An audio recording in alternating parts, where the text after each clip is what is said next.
about you? Okay.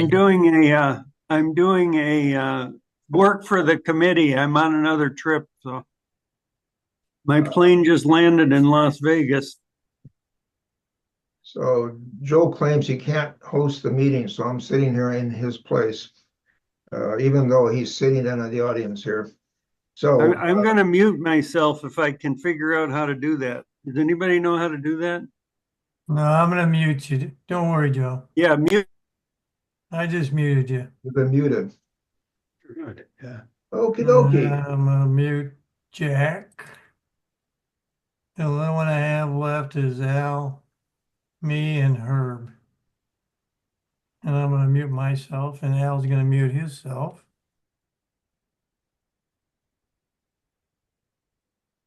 Oh, today's travel sig will be addressing railroad travel and then it's kind of briefly touch upon bicycling as it sort of relates to railroad travel.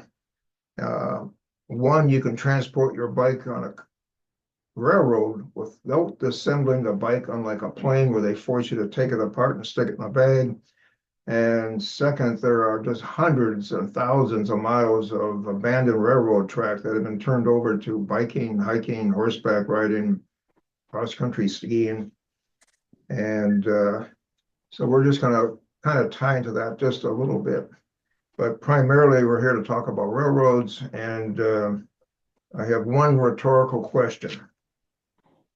Who gets excited to go to the airport 1 to 3 hours early before your flight, be dropped off in the madhouse of cars at either Detroit Metro terminals, wait in a serpentine TSA line to spew your hand luggage into a tray, gang up at the gate hoping to board early to fight over space in the overhead storage, then being wedged into a receptacle the airlines call a seat, sit through a 5 minute spiel about oxygen deprivation and a possible water landing, strapped to your seat in case of turbulence, and just stare at the clouds. That's one option. Or you can get pumped up to board a train where the seats allow you to not share body contact with your next door stranger, where there's rarely a middle seat, where everyone can look out the window, where you can get up and walk the length of the train back and forth without fear of being hurt by turbulence, where you can use the bathroom without being a contortionist, where there are no luggage anxieties, no depressurization issues or water landings, and you get to see the countryside for crying out loud. And one last nice feature, well, more often than not, you go directly to one downtown city center to another downtown city center. There are no shuttles, no taxi expenses. You're right in the middle of the action, almost from the get-go. So, pressing on to railroads, which I just kind of pumped up the good reason to take them. If you have questions, either put them in the chat or ask our speakers directly after their presentation. And after each speaker, I would love to hear stories from any of you because we all have some anecdote, some experience we want to share. And but today we have the opportunity to hear from two really well-seasoned railroad travelers. One, Al Herbson, who has traveled extensively in the U.S., and Barb Goodkin, who has a mind-boggling amount of experience traveling in Europe. And so A comes before B, so we'll start off with Al. And he would love to share his experiences traveling in this country and convince you that riding trains are a good idea.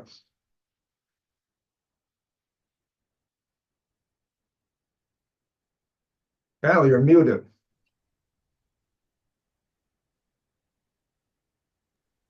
Roger made me mute myself, and I forget that then. So I kind of started out with railroads from pretty much when I was born. My grandmother worked for the Pennsylvania Railroad and worked in Union Station in Chicago. So from the time I was a child, she really liked to take us downtown Chicago by trains and would often hop on a train. She lived way out in the suburbs, out in what used to be the suburbs, out in Warrenville and Aurora area. Now that's not the case anymore. But and we would take the train in and go to Marshall Fields and that type of thing. So I've had long experience with dealing with trains and have used them throughout my career. I'm gonna kind of break my talk out into four sections. One is kind of talking about trains that you take within the cities. Secondly, regional trains. And then I've got some experience with long distance train rides also. And then a fourth one is historic trains. That's another thing I think we don't think about is it's an interesting thing to do as you're traveling is to look for historic trains, which again, and I'll come down back to at the end. But I did a little research, maybe to start out with, even with Amtrak. I made a couple phone calls about that, and Amtrak's got a USA Rail Pass that then they have 500 destinations. I guess that means 500 stations or something in the country, and they have a rail pass for $500. You can travel anytime within the next 120 days after you purchase it, but within a 30-day time period, you can take 10 trips wherever you want to go in that 30-day time period. So if you wanted to take a month and travel the country, again, you're limited to 10 trips, but I just kind of speculated on if you went from Detroit to Chicago to maybe Glacier National Park to Seattle to San Francisco, come back and do something in the middle of the country, Denver or something, St. Louis, back to Chicago. For $500, that wouldn't be such a bad deal. And I think they even give you 10% off. With Amtrak, you get 10% off for senior discount.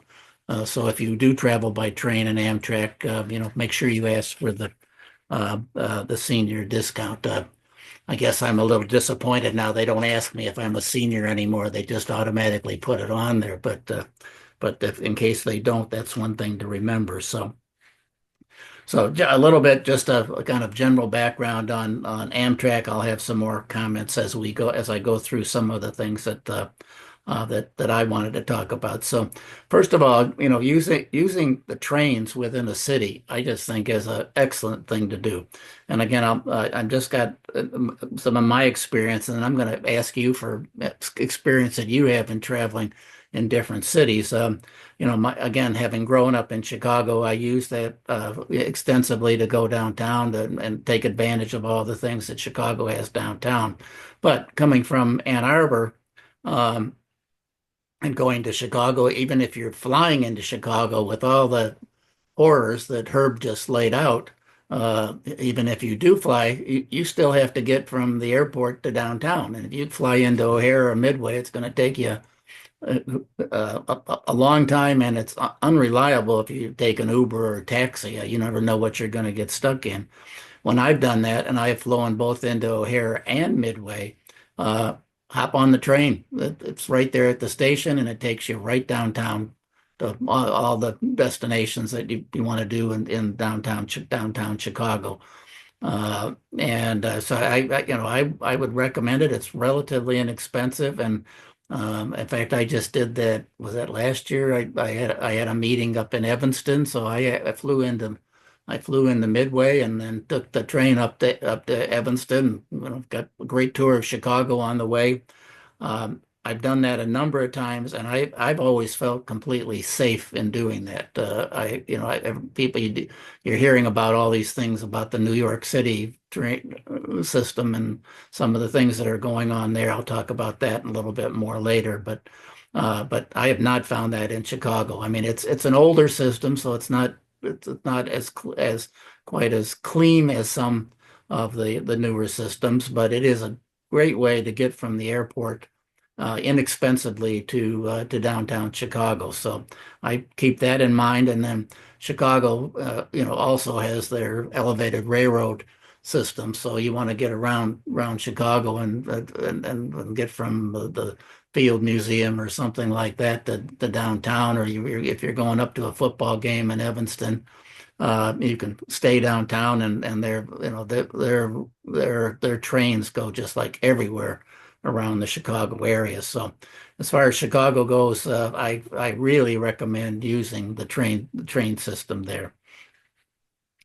The other one that I know really well, because I've had in my career a lot of meetings in Washington, D.C., is the D.C. metro system, which is the best, in my opinion, city train system in the country. Part of it's because it's newer. I think they developed it in the 60s and maybe 70s. And it is clean, it's efficient. You can from Reagan Airport, you can get right. You can pick up the train right there at the station and go anywhere you want, usually within a few blocks of your hotel. It's clean, it's efficient, it's inexpensive. They now, I don't know whether it's open yet or not. They now have an extension out to the other airport in Washington, D.C. So it is a lot more reliable, cheaper, more convenient than using a taxi or Uber in DC. And then even once you get into DC, it's a long walk between some of the monuments and some of the things you want to see there. So you can buy a pass for 2 or 3 days, hop on the train, go over here, hop on the metro train, go over here, go up to the Capitol building, even go out to some of the great restaurants in the suburbs. It is really, really very, very convenient to use the the Washington D.C. Metro system. Another thing that I have done throughout my career is if you fly into Washington, it is often cheaper to fly into BWI, the Baltimore Washington International Airport, to fly into BWI. I haven't found that as much recently, but at least in the past, it has been cheaper to fly into BWI than it is to into Reagan.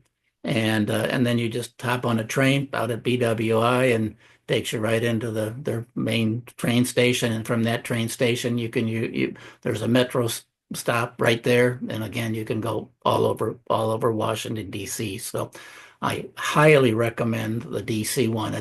It's almost kind of an adventure even to use it. I think that's part of the excitement of going to Washington D.C. Even using the metro, the train system there is kind of an exciting thing to do. Certainly, New York and Boston, their subway systems and train system has been around for years. They're not nearly as clean as Washington is. There's some concern, particularly in New York, about the crime that happens. But I think they kind of sometimes exaggerate some of the things that do happen that are bad. I've used the New York system a lot more than I had Boston, but I always feel like it's kind of dirty because it's old. But you can go all over in New York City, all the different boroughs. If you want to go out and explore something in Brooklyn or something like that, take the metro system there. It's a lot more, again, more reliable than having to use a taxi, and certainly less expensive. But again, you can go up to Yankee Stadium. I've taken the train up to Yankee Stadium to go to a game, come back late at night, even after the game is over. I just haven't had any problems there. Maybe I've been lucky, but I'd recommend using the New York subway system, and I've used Boston's also, but not nearly as much. I don't have as much experience there. Again, actually, they don't. Unfortunately, I don't know why New York City does not connect to the airport. Like, what's the name of it? Not JFK, but LaGuardia. LaGuardia Airport. you can't take a train all the way out to LaGuardia. You have to you'd have to take a bus to pick up the train. So that's inconvenient. I don't know why they have that set up that way. Boston, you can take a train downtown. So again, once you're flying in, another reliable way to get downtown to your destinations is to take the train. Same thing's true in San Francisco. When I've flown to San Francisco, I almost always, if I'm not renting a car for other reasons, take the train. It takes you right downtown San Francisco, and if it doesn't travel around San Francisco quite as much as DC or Chicago, Boston, or New York, but as far as getting from the airport to downtown San Francisco, it's very convenient, inexpensive, and actually, I think it's a little bit newer, so it's a little bit cleaner. So, again, San Francisco, another good way to get downtown is to use the and actually, even if you're not flying in, sometimes just going there and parking at the airport is a lot more convenient and less expensive than trying to find a place to actually stay park in downtown. I mean, you're going to pay, who knows, 50 to $100 a day for parking if you're going to do any of these big cities. Whereas if you park out at the airport, you might get a less expensive rate. Hop on the train and go downtown. So it's another thing. Even if you're not flying into a city, sometimes it's much easier to park out by the airport. Let me think. What other ones have I done? I have used the train in Atlanta to get downtown. I don't know, for some reason I didn't feel real safe on that one, but it is a way to get from the airport in Atlanta to downtown. Seattle has a brand new or relatively new monorail that you can take from the airport to downtown Seattle. It's a monorail, so it's very fast. So I think both of those cities, again, it's a good method of transportation. In San Diego, we often like to go from downtown if we're staying down there for a conference or just downtown. If you want to go out to Old Town San Diego, which I'd highly recommend, they have some great Mexican restaurants out there. Hop on the train. Train will take you out to Old Town, probably a 20-minute train ride. Inexpensive, much easier than it is to park out in Old Town, and then it's perfectly safe as far as I've seen. So those are the cities that I thought of that I've had the most experience with. But I'm sure some of you have had experiences on these cities I mentioned, or that you have other cities that you might comment on. So I'm just going to take a break for a minute and see if anybody else has any comment about city trains and good or bad. Have you had good or bad experiences on that? Anybody want to? Al, you have a couple questions in the chat. I was gonna say that. Do you want to take questions now or at the end? I would take them right now on because I want to concentrate just on cities. And one of the questions is there a way to take Amtrak to New York or Boston? Does the rail pass cover sleeper cars? I don't know the answer. Well, there is a way to get from Detroit to New York by train. I would have to refer you to I'm not an expert on the train schedules on Amtrak. I'd have to send you to the Amtrak website to check that. And I don't know what the USA Pass covers. You'd have to check that out. I just kind of got a rough feel for that. Oh, and somebody does say that the train, and I have not taken the train from the airport in Denver to downtown, and I do have a comment from Ted that says that taking the train from the airport to downtown, which is quite a ways. The airport's quite a ways out of town in Denver, but taking the train downtown there is also very good. So those are a couple of questions. Any verbal questions or any any other verbal comments on experiences you've had in city travel at all? Yeah, there's actually smaller cities that have transportation systems. Like Cleveland has a subway. I don't know if you knew that, but I remember you can go right from downtown to the Cleveland airport. And so that's a small city, that's less than half the size of Detroit. And they build a transportation system early. No, that's good. That's good to know. I actually, when I go to Cleveland, I just drive, but that's good to know. Other experiences, Barb? Did I see you had a comment? I once took the train from Tucson back to Detroit or back to Ann Arbor. It was a long ride and they played games on the train where they took a lot of passengers. They had a second level and they did trivia games. And I won a polo shirt for Mitch. Okay. That's my, We're going to talk a little bit about some more cross-country travel because I find that really interesting too. But I thought kind of breaking things into different sorry. might be no, that's fine. No, that's exciting to hear. Anyone else at the moment? Just looking at train travel from Detroit to New York in 21 hours and 12 minutes, they say. So I guess you have to stop and make a change, but there's no way to go that way. Yeah. Okay, good. Thanks for checking, Jack. I know you can go from Toledo to Schenectady. I've done that. And how long did that take? Well, we got stuck midway, so it was longer than it should have. So I really don't know. Okay. Barb, other Barb. Yeah, Mitch says that when he used to go to DC for meetings, he actually took the train from the airport directly to his hotel. There was a stop at his hotel. Yeah, I've done that often times, and sometimes you have to, if you're at hotels in a different spot, you might have to switch trains. But switching trains in DC is really not a big issue.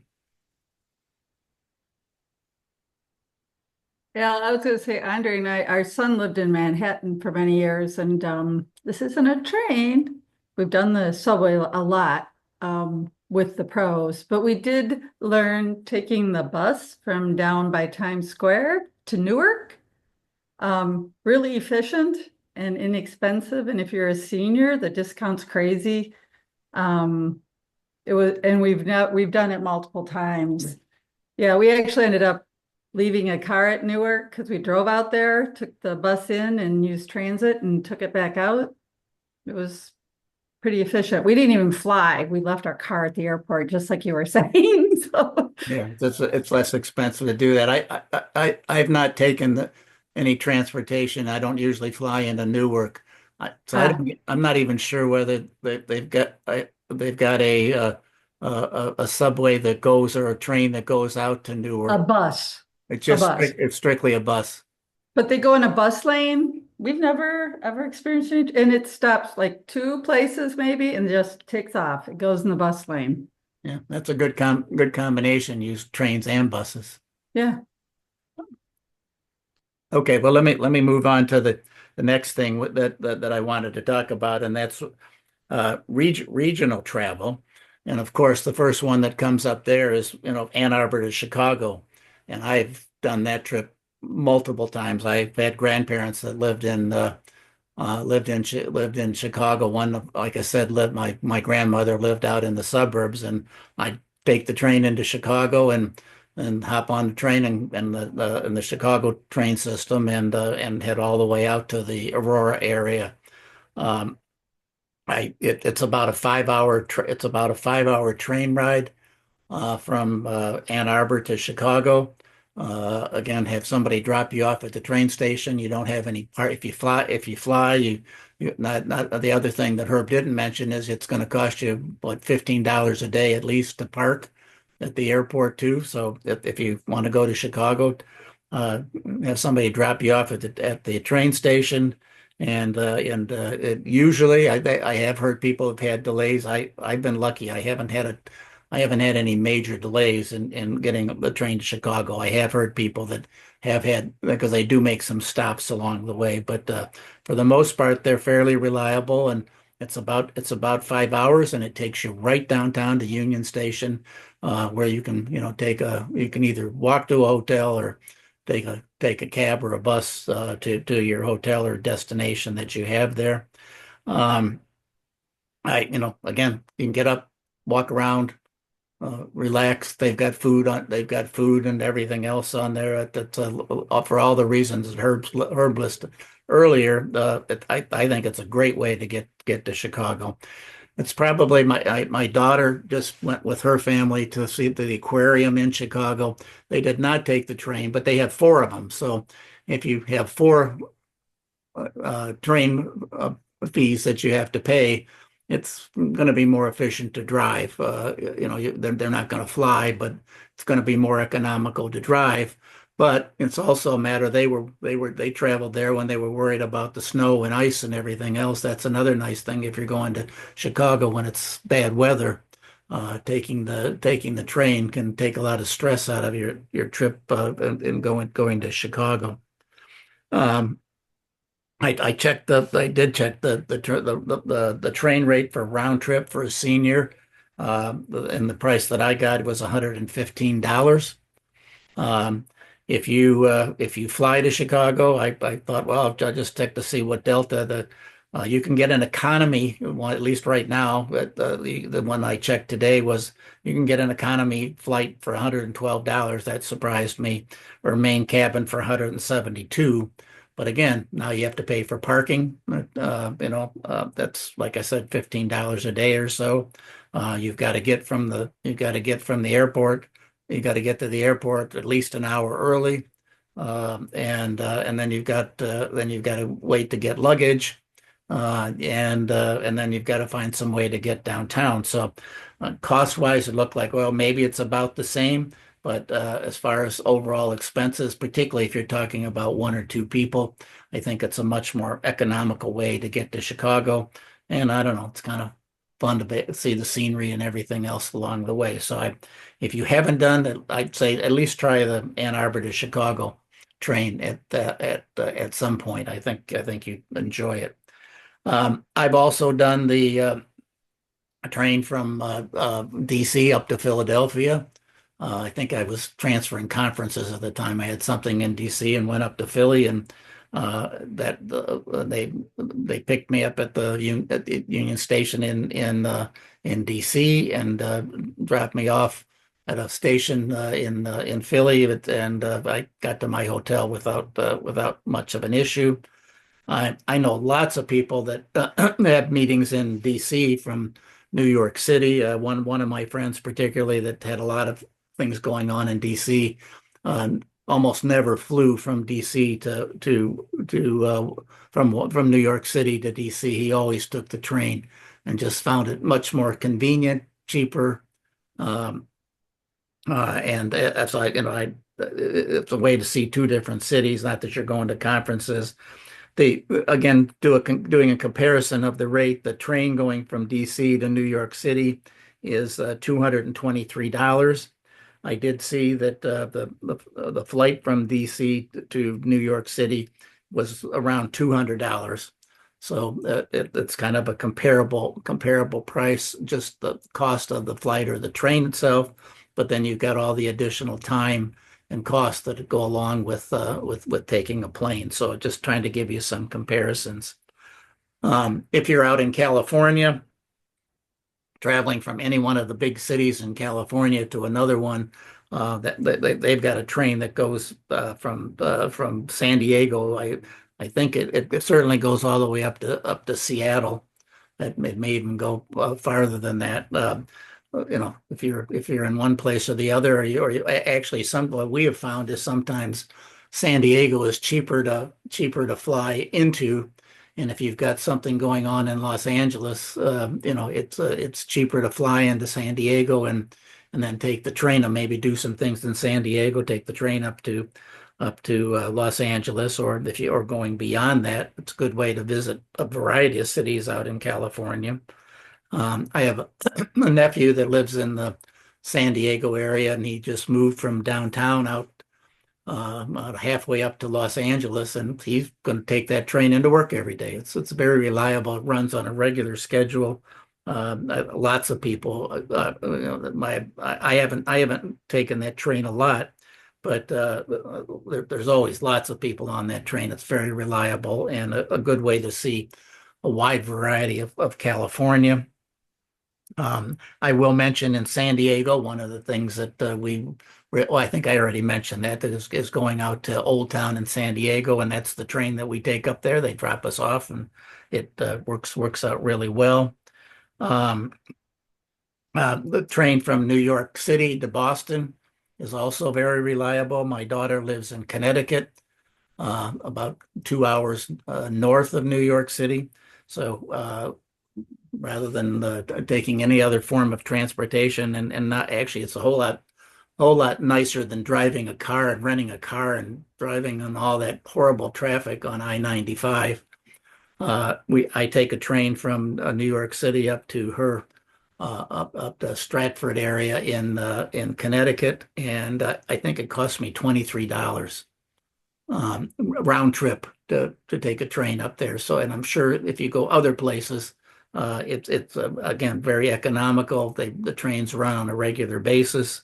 On Grand Central, I mean, I guess that's another thing, that some of these historic train stations are just spectacular architecture in them. I didn't think about mentioning that. So another reason to take the train is Grand Central Station in New York City is just absolutely, to me, absolutely gorgeous architecture.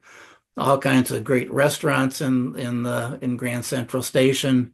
It's just it's an adventure. Even if you don't take the train and you're in New York City, you should stop by Grand Central Station just to see it. And and some of the other stations around actually the Union Station in DC is actually a spectacular place to visit, with lots of good restaurants and things too, that I would recommend at least going and visiting if you happen to be in the DC area. Let me think. So those are the ones that came to mind that I've used on a regional basis. So before I get off onto some comments on long distance, any people taken regional trains that you've used that, actually, if you've taken the train to Chicago, I'd be interested. I've heard positive and as well as negative comments about the train to Chicago. Any comments on that one, or any other regional? And I do see maybe there's one other question while I look to. Barb has a question. Barb? I have a comment. I've taken the train from Ann Arbor to Chicago numerous times, and I've only been on time once. Because what happens is the freight trains have precedent. Yeah. And so if there's a freight train, you stop and you sit for half hour or an hour. I've been like as much as 4 hours late. So a 5 hour train ride is 9 hours. So you have to be careful be aware of that, especially if you've got plans in Chicago. I have heard of delays. Again, I've been fortunate. I just have never run across that. I don't know if they're better or worse on that now. It's been a few years since I've taken my last train ride to Chicago. Well, it's pre-pandemic for us, so. Yeah, okay. Bev, you have a comment? You're muted. You're muted.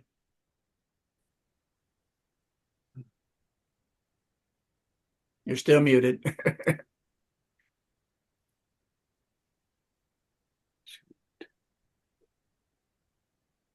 Should be lower left-hand corner where you can, at least on mine anyway, that you can unmute yourself. Yeah, click the microphone, Beverly. Okay. There you go. I took the train from Ann Arbor to Niles in February, and it was pretty much on time. Coming back, it was a little late because of something happened before the train left Chicago, but it was only an hour late in total. And I've taken the train from Chicago to Missouri a couple of times. Once was weather related.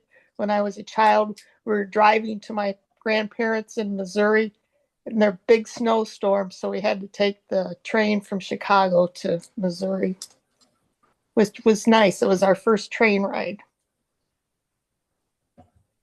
Thank you. And Al, because Yes. this is Julia, I've taken the South Shore line. I think that's what it's called, where you drive to like Michigan City, Indiana. And because I for one can handle the drive across Michigan for 3 hours, and then you pay. It's been a long time, but you pay like $10, and it takes you right in by Millennium Station.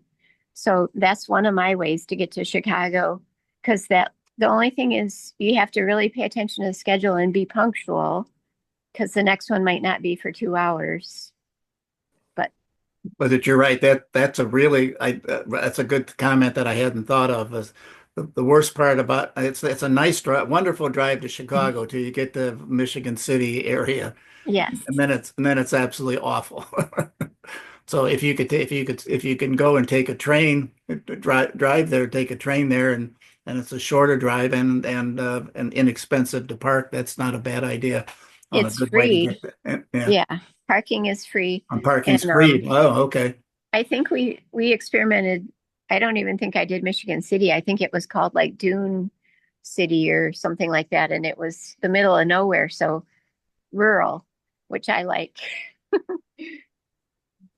So I'm taking longer than I thought I would on this. So let me keep going with a few more comments so we have time for some of the bike comments at the end also. So as far as long distance goes, again, back to my grandmother again, all growing up, she used to talk about taking the California Zephyr to California, and with the sky the trains with the windows at the on the roof and everything else, and she finally got to take that train ride out to California and just raved about it.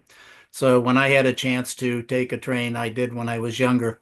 I took a train from Chicago all the way to Los Angeles, and I don't it just a great way to see the country, relax. You meet lots of people, like Barb said, they have some games that they have going on. I really enjoyed that trip that I took across the country. A great way to see the country. Um, my brother, who doesn't like to drive, has gone out to Glacier National Park and taken I don't know how he's got to Chicago. He lives in Ohio, but he got to Chicago somehow. And then I think he drove there. And then he took a train. He's taken a train twice to Glacier National Park and just absolutely loved it. I mean, he liked it so much he did it again a few years later. Um, and so I did check and that I thought, well, I love Glacier National Park. It's my favorite national park. And I said, well, how long does it take how long does it take to get there from Chicago? So it does take a while. It takes 30 hours to get from Chicago to Glacier National Park. And I did check the price on it. So if you wanted to go from Detroit to Chicago, it's 5 hours, and 30 hours to Glacier, and the price is $549. So if that's a destination, I just trying to give you that as an example of how much it would cost to do some cross-country travel, and that one was one that I would like doing.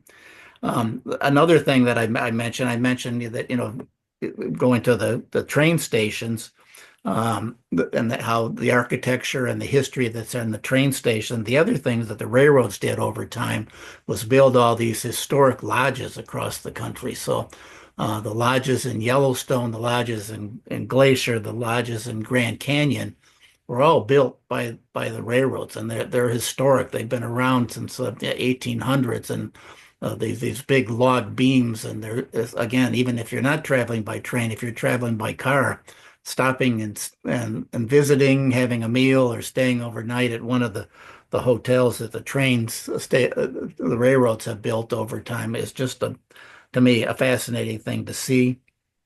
Um, I've mentioned already that the train from that goes in the West Coast a long distance. So if you want to travel anywhere up and down the West Coast, they've got a wonderful train system there. Another friend, I haven't done this trip myself, but I've had actually a couple of friends. One of them did it recently. If you want to get up into Canada, the train from Calgary to Vancouver through the Canadian Rockies, I've seen pictures of it, is absolutely gorgeous.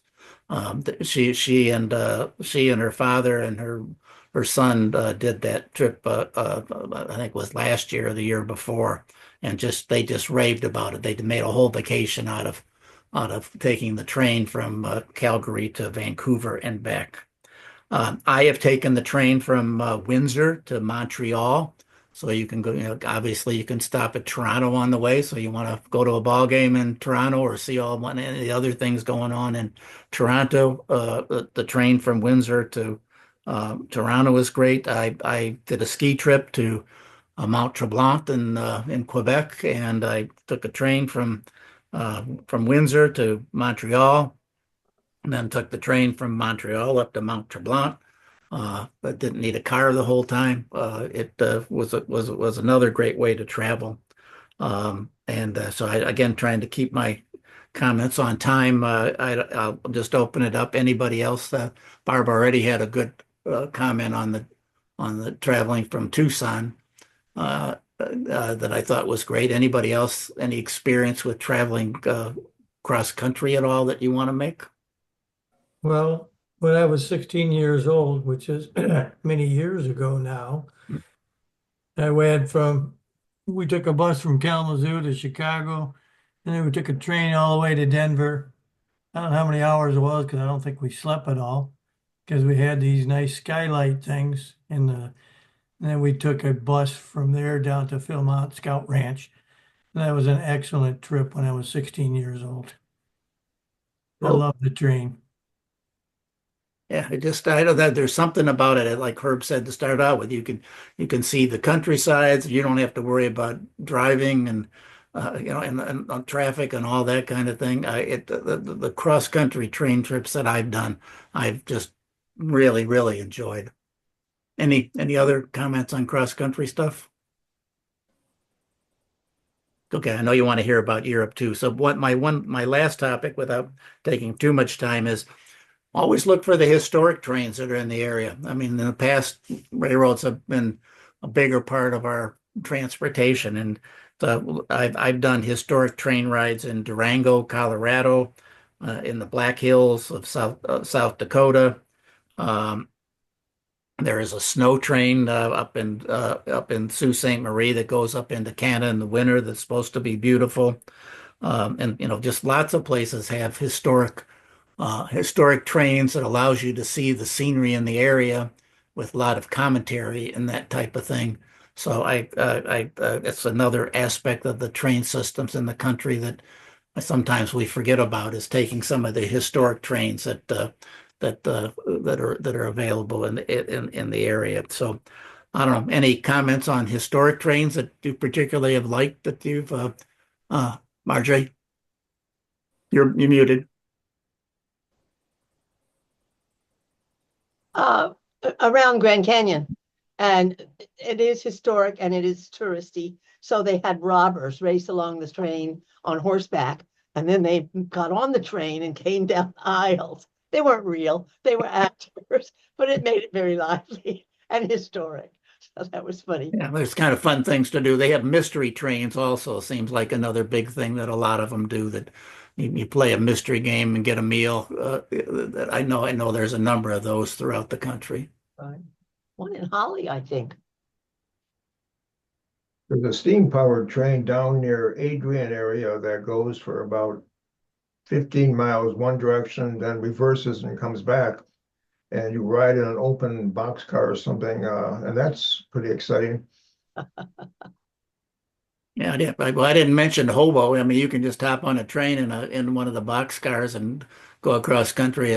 I guess there's still hobos that do that. So if that's your thing, you could add that to your repertoire. So that maybe that's enough. I know you want to hear about Europe, and we have done some train travel in Europe, and the trains in Europe are just outstanding, and other places in the world too. But sometimes the U.S. train systems get kind of a bad knock, but I have just found them very enjoyable and a great way to travel. And this USA Pass thing that's available with a 10% discount for seniors is, if you wanted to plan a month's worth of travel for $500, you could go to a wide variety of places. I think this was rather interesting. So let me stop there and turn it over to Barb and let her tell you about all the fantastic train things that are available in Europe.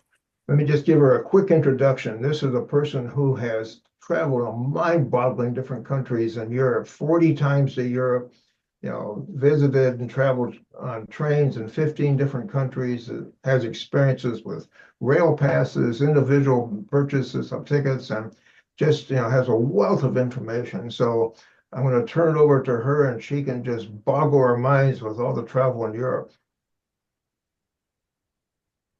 Okay. I don't have to tell you about all the advantages of not needing to get to the airport, et cetera, because they're the same in Europe as they are here in terms of that.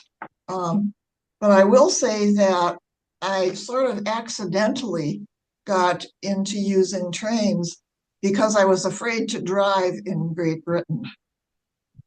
And so the only way to get from one place to another was the train or the bus, and the train turned out to be the most efficient. And that's kind of how I got involved in taking the trains. I made a number of trips to Europe in my younger days, both before I was married and after I was married. We rented cars and drove all over the place. The problem with that was that Mitch always complained that he didn't see any of the scenery because he was driving, and he didn't like that he was missing. I'd say, "Oh, look at this," and he'd say, "I can't, I've got to watch the road." So anyway, that's kind of how we then once we discovered the trains in Great Britain, then I was off and running. The major point I want to make about trains in Europe is that they're on time. You don't have to worry about the freight trains taking over or whatever. They're on time. The other thing about European trains is that they are very, very frequent. So if you miss a train, there'll be another one soon to follow. One time, Mitch and I flew to Charles de Gaulle in Paris, and we were going to take the train down to Marseille. And I allowed 4 hours of time in between when the plane was supposed to arrive and when the train was going to go. And the plane was more than 4 hours late. So we missed the train. But it's so convenient. If you miss a train, you just go to the window, or at the airport, they have a train station, and they put us on the next train. And we actually got to Marseille 30 minutes after we would have if we had gotten the proper train. So that's just an example of how having so many trains means that you don't have to worry about what happens if you miss one, particularly the big city trains. Now, there are some disadvantages to train travel, as you all know. You've got to go on whatever the train schedule is, even though there are frequent trains. And if you want to stop at a small town, many times, particularly the inner city trains, don't stop at small towns. They stop only at the major cities. So then you have to find a train that's called a local train, and where it'll stop at the cities in between. And we actually had one experience where we were on a local train, and all these kids got on the train. We figured out, what is this school group? Well, it turns out that these were all kids who lived in rural areas. And so the train would stop in the middle of nowhere, and kids would get off the train. And they were actually using the train rather than, like here we have a bus that goes around and picks up the kids. They were using the train, which I found to be really interesting. So we learned something by taking that local train. Now, when you travel in Europe, if you want to use the train, there are some things that you need to do. Number one, you have to figure out how many countries you want to go to, how many cities you want to stop at, et cetera, et cetera. So the first thing you have to do is plan your trip. We're going to fly to XYZ and we're going to stay there for a few days and then we're going to go somewhere else, et cetera, et cetera. Once you have that plan made, then you can go to the Rail Europe website and take a look at what they offer you for your travel. So everybody talks about your rail passes. Well, your rail pass will take you to almost every country in Europe. But there are a lot of other optional passes. If you're going to only go to 3 countries, why do you need a rail pass? That's a lot more expensive and it won't take you, all over Europe. So each individual country has their own passes, and then sometimes the countries together have a pass. Like you could get a Benelux pass, which is for Belgium, the Netherlands, and Luxembourg. And it's kind of interesting that Herb sent me today a link to an article that was in the New York Times yesterday about Germany having, what their rail passes that they have and all the options for all the wonderful trips that you can take using the pass. One of the things I want to emphasize is that there are so many options available that it's a really, really good idea for you to figure out where you want to go, what you want to do. And then once you have that all set, then decide how you want to use the train. But I strongly recommend that you take trains in any country in Europe, particularly since many of the larger cities and even some of the smaller ones are pedestrianized. And so you can't really drive a car into the center of the city. You have to leave it somewhere and then figure out how to get it to the center of the city. Whereas if you take the train, you're going to end up right in the center of the city and it's not going to be an issue. The other thing about being on the train is that because you are in the center of the city, many times you can just walk, sometimes across the street or down the block to find your hotel. Because the cities, when they, the city planners were really smart. They built hotels close to the train stations so that you can go from a 5-star hotel to a 1-star hotel within just a few blocks of the train station in all the major cities. Now, there are some disadvantages to buying yourself a train trip. And of course, the biggest disadvantage is that you have to be patient with their system. They have some nuances on Rail Europe that, you can get caught if you aren't real savvy about the system. The good thing is that they always offer help. You could contact someone who will walk you through the process if you say I'm having trouble.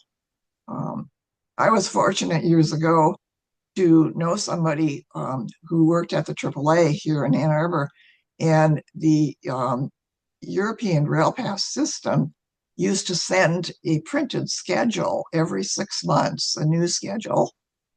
And so she would give me the old one because they just threw them away in the trash. So I actually had access to a big thick book. It was about 2.5, 3 inches thick, with every single train in all of the European countries. It was really wonderful. I don't think they do that anymore now. I think they do everything online. So that can be a problem if you're not quite sure, how to navigate the system. Does anybody have any questions so far?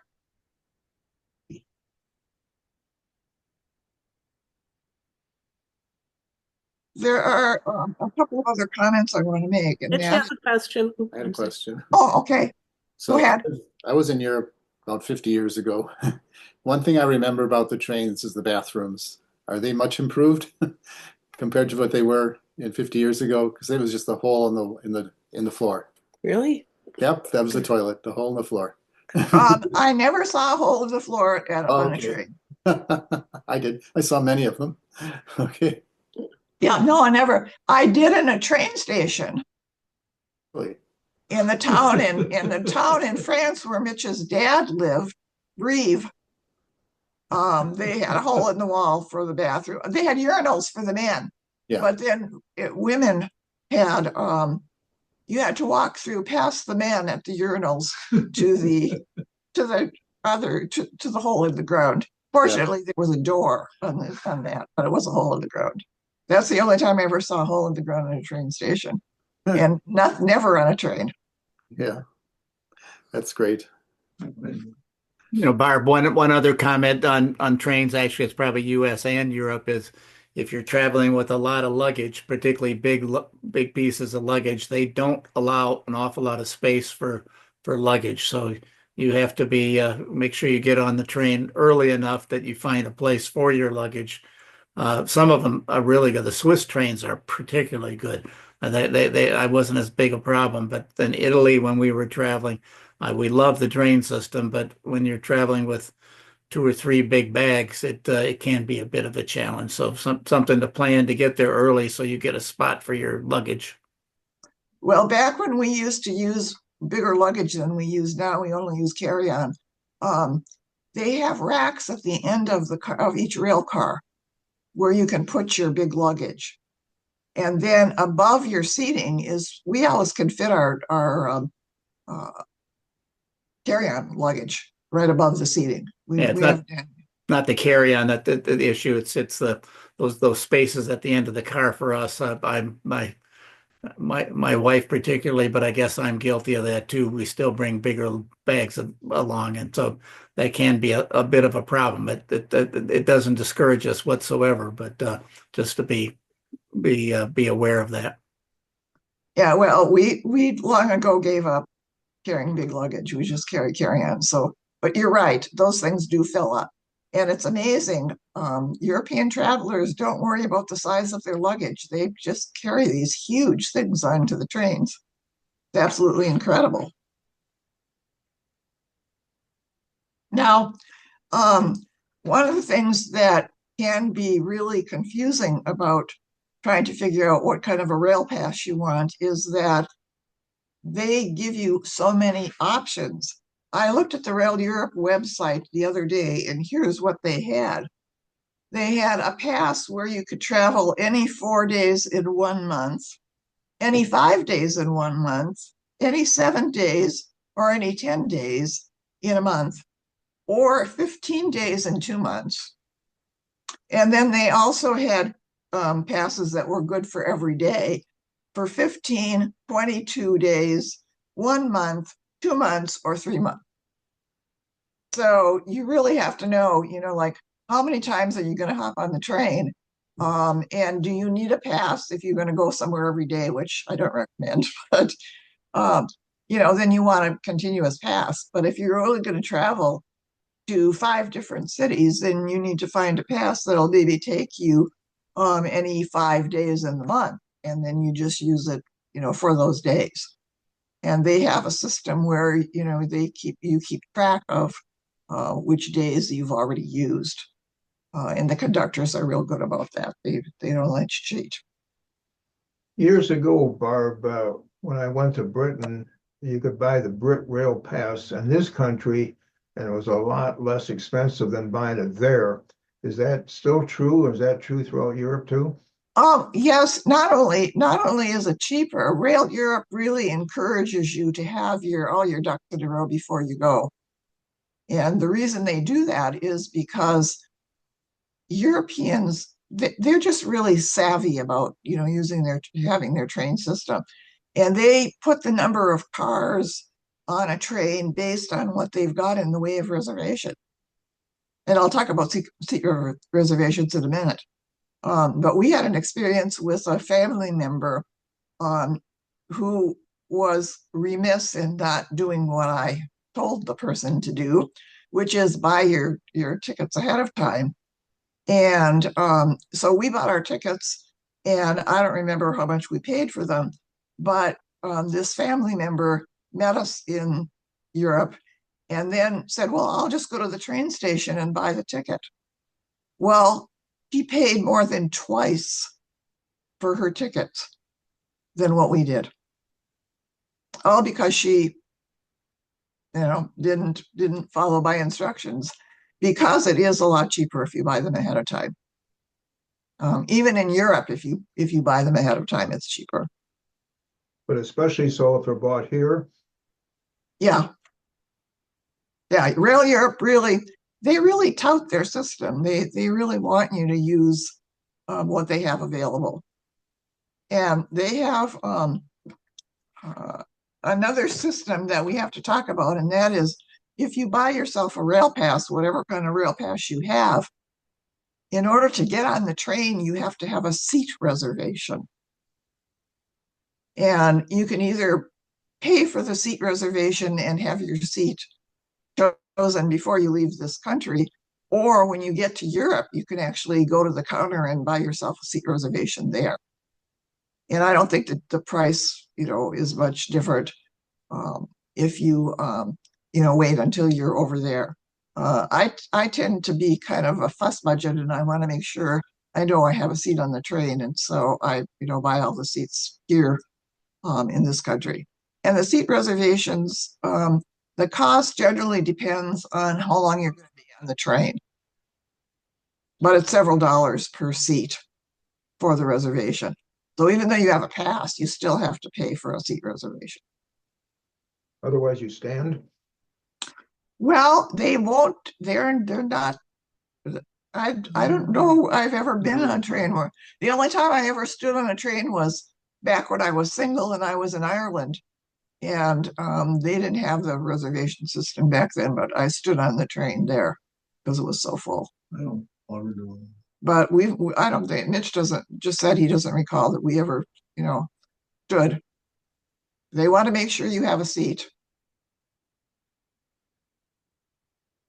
Now, some of the local trains, the small ones, like I told you, where the kids were getting off the train in the middle of nowhere to go home, those kids were standing and there was no seat reservation needed on that train. But on the regular trains, not the locals, you do need a seat reservation. And if you get on the train without a reservation, then you have to, hope the conductor won't throw you off the train. That it's usually he will, sell you a reservation on the spot and say, okay, here's where your seat is going to be. Then there was Madrid. We won't go there. Any other questions? So the local trains, do they run frequently, or are you stuck in a small town for a while? Well, the local trains, it all depends on time of day. They run frequently during the times when like school kids would be going to school. There might be two trains within a half hour of one another. And then in the middle of the day, when the kids are in school, there isn't a train. And then at school closing time, then there's the trains again.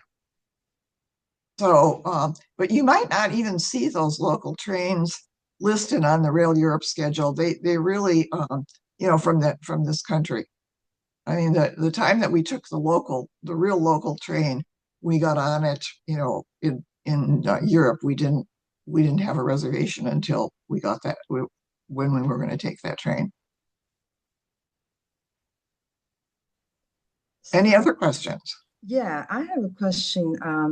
So how early on do you need to book in advance? I'm going to Britain in a month, and I'm going to travel from London, like stop at Cambridge, and then York, and then Durham and Edinburgh.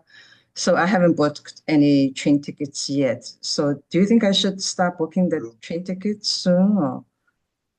If you want to make sure that you don't have to pay an arm and a leg, for a ticket, it's probably a really good idea for you to do that now. Okay.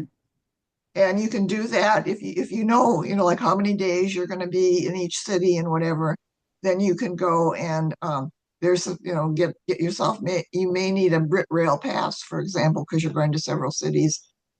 They recommend that you buy a pass rather than point tickets if you're going to be in more than 3 cities. Oh, I should get a pass? Well, you don't have to, Oh, okay. but I would cost it out. Look at how much the point-to-point tickets cost to go from all of those versus the cost of a pass, and then you'll know. But Okay. a pass doesn't help you at all if you're going to only go from, for only 2 cities. You got to at least go to 3 cities. Okay. Okay.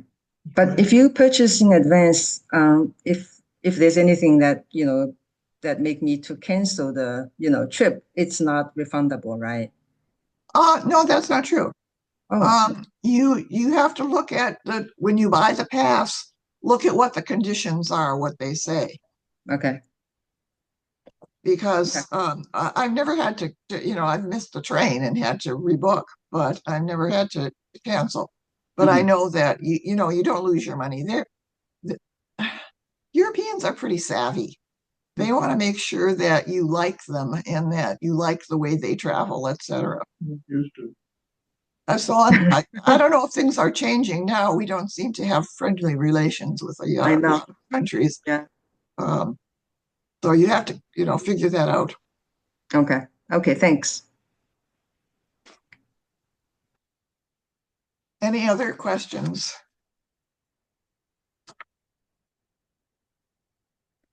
Well, I have something else I want to talk about, and that is that I know that sometimes people want to take the train, but they're nervous about taking the train. They don't know how to book. They look at the Rail Europe website and they say, oh my God, this is mind-boggling. I don't know what kind of pass I need. I don't know what to do, blah, blah, blah, blah, blah. So I noticed on the television, I don't know, within the last few months, that there was something called Rail Bookers that was advertised. So I went to the Rail Bookers website and looked at what they have to offer. And they say they have individualized trips, and they also have trips that they've pre-planned, etc. So I called them up and I talked to a very nice lady who said they've been in business for over 50 years. I guess they haven't really, they hadn't gotten my attention until recently. I don't know about other people, but they have a really interesting system. They have a lot of pre-planned tours that you can take where they actually even put you in a hotel. But they also will do individualized trips. So if you call them up and you say, I'm flying to Munich and I want to go from Munich to Vienna, and then I want to go to, wherever, they will do that. They will help you with planning that and get you whatever transportation, that you need.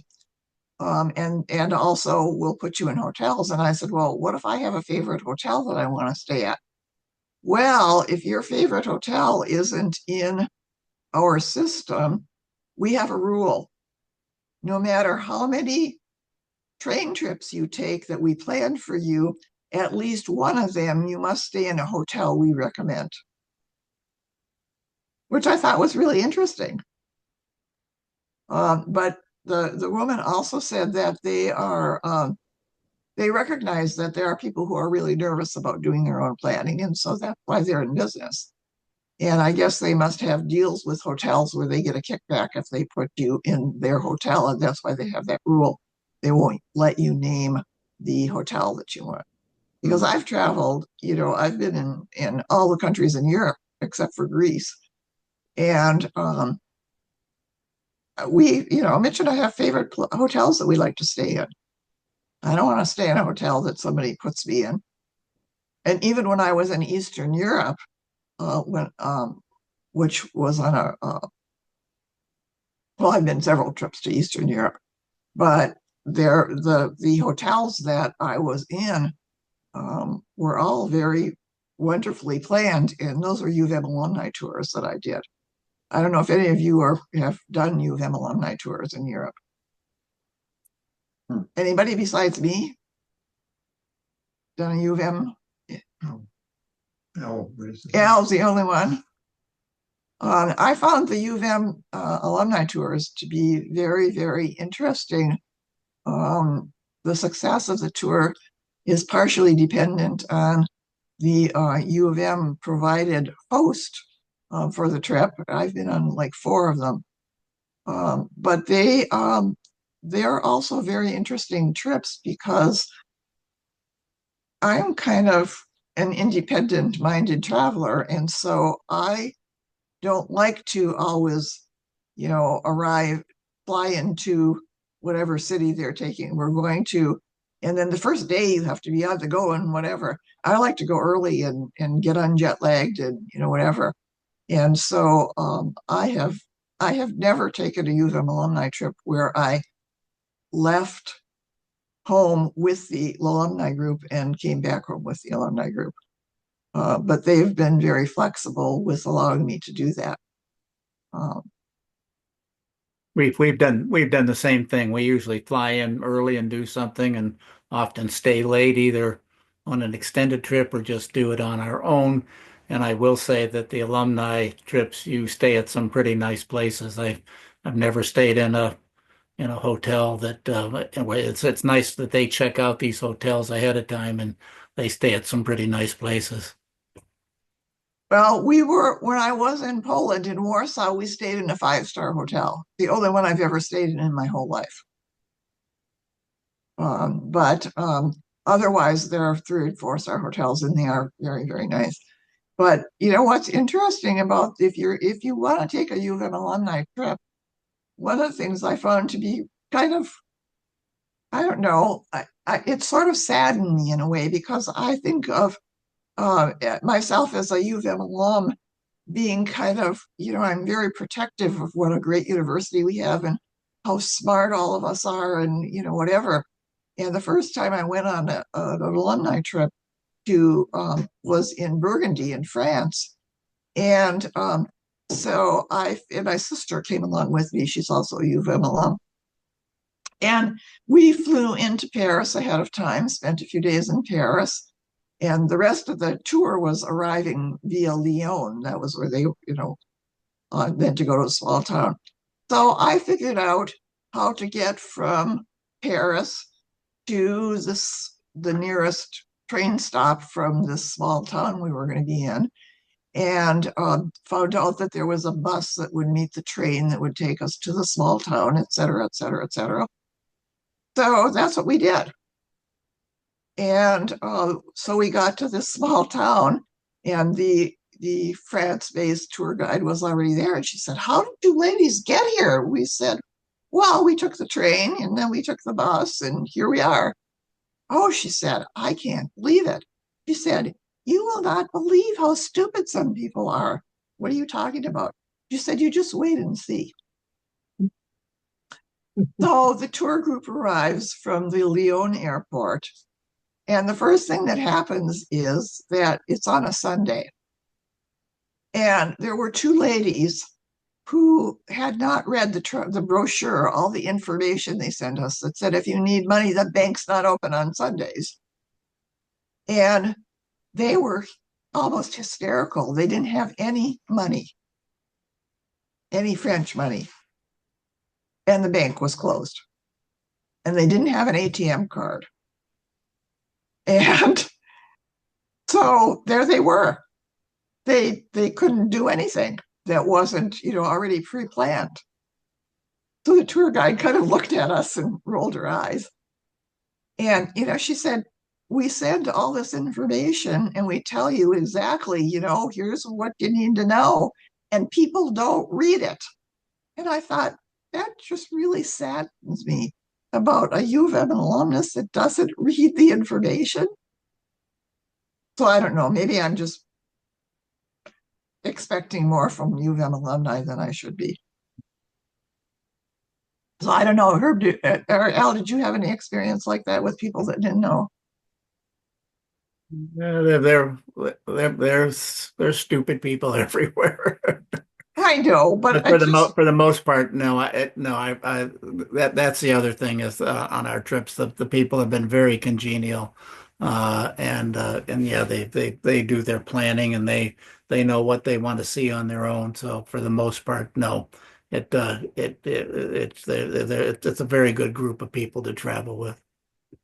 well, that was the worst thing that happened on all the UVM trips that I went, where somebody clearly didn't have a clue about, what was going on, which made me wonder, did they know how to read? But otherwise, the groups have been very congenial. Generally speaking, there are always people who are late to get back to the bus or whatever. But other than that, I know this doesn't have to do with rail travel, but the train travel was not a part of any of the UVM alumni trips that I took. We were always on buses, other than my own independent, meeting, whatever. In Rome, I actually was in Rome. I was in Rome for a week before I joined the Tuscany tour. And I actually went to the Rome airport and met up with the tour group at the airport when they flew in.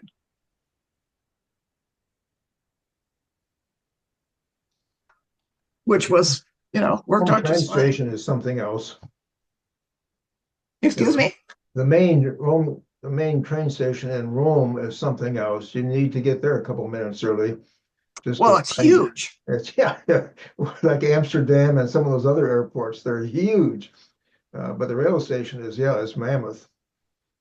Yeah, I think that might be about the biggest station that I was in. Some of the smaller towns, the train stations are, well, none of them were ever as small as Ann Arbor's, but they're small. Except for this town where Mitch's dad lived, where they had a hole in the ground for the bathroom, but only for women to use. The men had urinal, unless they needed to have the hole in the ground.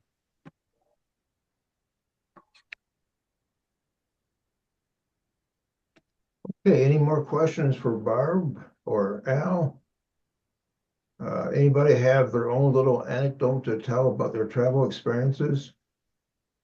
I have one that I would start off with. I was in North Borneo back in the mid-60s and got on a train that took us out into the jungle. It was a steam-powered train. There were like a bunch of passenger cars, old wooden cars, and we're talking about a train that must be 100 years old. And the train, after an hour into the jungle, stopped, and about 100 Malaysian troops in full armor got on the train. They had the big machine guns, bazookas, mortar launchers, the whole 9 yards. And they were fighting guerrillas that were still fighting for independence from Britain, and had some communist Mao Zedong sympathies at the time, and were considered a threat to the Malaysian government. So the troops were still trying to pursue these folks. And so these fellows were on the train with us for about a half hour. Then it stopped, and they got off, and then went off into the jungle and pursued their prey. But we, on the way back from this little tiny village that we went to, it was an adventure-free experience. No army, no troops on the train, but that was something that was just absolutely unforgettable. These guys getting on board. But that was one of my little train anecdotes. Anybody else have an experience? I've got a couple, if nobody else does. Mitch and I were going from Budapest down to Vienna, and it was back before when the Czech Republic had it was Czechoslovakia, and they had just split apart, and Slovakia was the Slovak Republic was really pretty poverty stricken, or whatever. So we're on the train, and we've left Prague, and we were on our way, on the train. And when we got to the border, the Slovak Republic border, the train stopped. And all of these troops got on the train. And they went through every single car on the train. I assume they were, and they looked at everybody's passport, eyeballed us to make sure who we were and, whatever else. And then after they checked everybody out, then they all got off the train and left. And we wondered if it was a way to give jobs to people, to be able to actually do something to make sure the trains were safe and whatever. But that was the only time that the two, Mitch and I, ever experienced that. Just harass us. Yeah, they could have harassed us. Now, the other experience I had, I realized I lied when I said the U of M trips didn't ever use a train. When I did the boat trip in Russia, we started in Helsinki. And I had been really excited to go to Helsinki because I've got Finnish heritage and I have family that lives in Helsinki, et cetera, et cetera. So for me, it was, wonderful. It's the only time I've ever been in Helsinki. But then we took the train from Helsinki to St. Petersburg. And I was nervous. I can't remember when this was, probably 20 years ago. I was kind of nervous about, going to Russia, even though my daughter-in-law, who's Russian, said it was fine, the trip would be fine. We got to the border of Russia, and again, the train stopped. And in came these two gigantic, a man and a woman. They were both really tall, big people, military.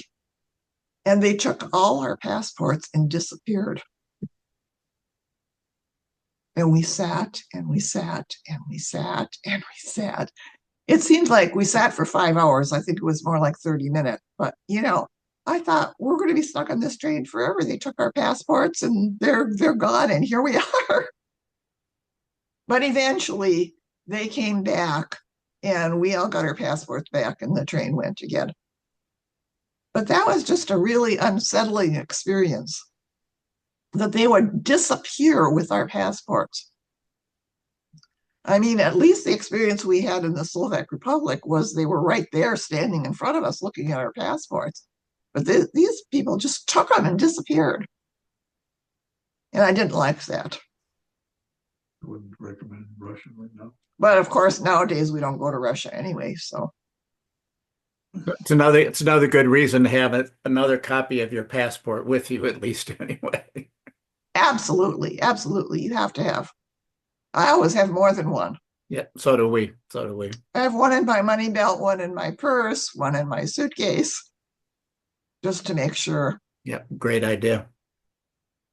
One more thought for those who haven't gone down to the new Michigan Central Station, by all means, check it out down in Corktown. It is just an unbelievable restoration. And you can go on michigancentral.com and make reservations for a walking tour. And way back in the 70s, I had taken trains from Chelsea into Detroit and gotten off at the old with the current Michigan Central Station. And it was just absolutely run down, deteriorated, and broken apart. And to see the transformation is just unreal. And so well encouraged to visit down to the Michigan Central. And a great place to get a barbecue across the street is Slow's Barbecue on Michigan Avenue. You're sounding like a plug for UMRA Travel. UMRA Travel is going to Michigan Central. I think it's April 4th. Unfortunately, it is sold out. No, it's April 3rd. It is sold out. We have a full busload filled up quickly. The travel committee is looking to set up a second date for visiting Michigan Central, and I expect that will happen sometime soon. So there will be opportunity to do that, and that includes a lunch at Slow's, which I agree with you completely. It is a great place to eat. So, any other comments and thoughts, Barb? Well, it occurs to me when you were talking about the good place to eat, that one of the nice things about the train stations in Europe is that the food is really good. Well, That's true in most of Europe. Yeah, I mean, it's absolutely incredible. I mean, not only is the food at the regular, but at the train stations. And, one of my favorite things to do, I've flown into Frankfurt a number of times, is I've got to go get a wurst right there at the train, when we get to the train station because it's so good. And pasties in Cornwall in England are almost as good as the stuff up north. Oh, originated there. So, they're extraordinarily good. And you just buy them right on the train tracks. well, I'm from up north and my mother had a wonderful pasty recipe. So, Hey, I want to thank Al and Barb for their presentation today. It was absolutely spellbinding and a lot of information to absorb. And encourage you to come back next month when Sharon Graydon and Ted Zellers will be talking about Galapagos and the Florida Keys. So April 22nd, on a Tuesday, 4 o'clock. So, and one last plug for the UMRA bike group.